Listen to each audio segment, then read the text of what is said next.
The Baltic is bracing.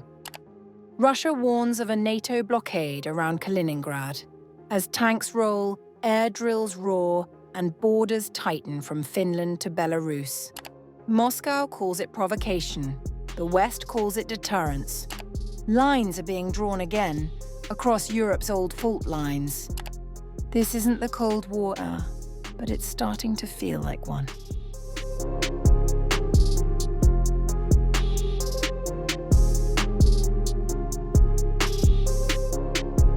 Russia has accused NATO of preparing a blockade around its Kaliningrad region as the alliance expands its military presence in the Baltic states.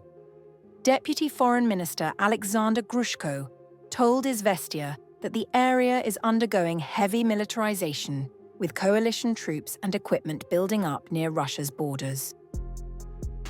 The region is undergoing active militarization and being filled with coalition forces and equipment. Moscow's opportunities for dialogue to ease tensions are extremely limited. Russia would defend its interests and security through all available international and legal means.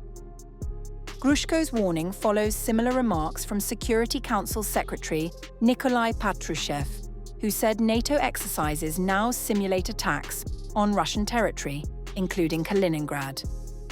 In response, Moscow has vowed to defend its interests through legal and diplomatic means, but tensions continue to rise.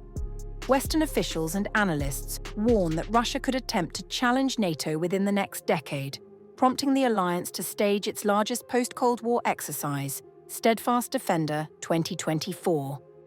Security Council Secretary Sergei Shoigu said Europe is actively arming itself and that NATO's expansion through Finland and Sweden presents a growing challenge for Russia's Western defenses. As you see, Europe is actively arming itself. Things are happening on the Belarusian border. The border closes, then it reopens. Besides, European politicians keep making statements about Kaliningrad and the Baltic Sea. So there's plenty for Russia to keep its eye on. The emergence of 2 new NATO members close to our borders is also quite a challenge for us.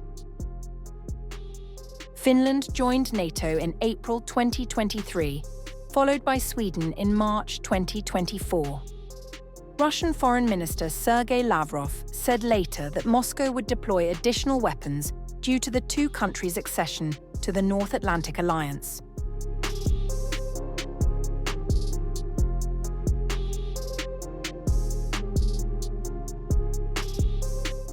NATO Secretary-General Mark Rutte has downplayed concerns over Washington's decision to withdraw several hundred troops from Romania, calling it a routine rotation rather than a strategic shift.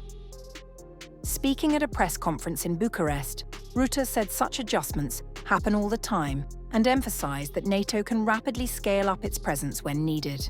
I really think we are making a little bit too much out of this. So the US has a big presence in Europe, and that presence is there.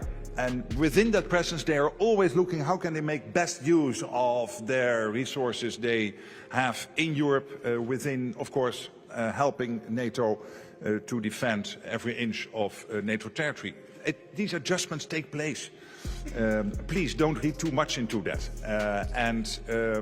The fact that we have Eastern Sentry, that we have the forward land forces, that we are scaling up to brigade level in the exercise next week, and all the other stuff we are doing is evidence that we are as strong as is necessary. Romanian President Nicolae Dan also dismissed fears of reduced security, noting that the US military footprint in Europe remains stronger than before 2020. The reassurance comes amid rising tensions over suspected Russian hybrid attacks, including drone incursions across NATO airspace. To bolster regional defences, the alliance is rolling out Eastern Sentry, a new deployment programme adding air defence systems and warplanes to its eastern flank. Rutte said NATO remains fully committed to defending Romania, adding that any attack on one member would bring the full strength of all 31 allies to its defence.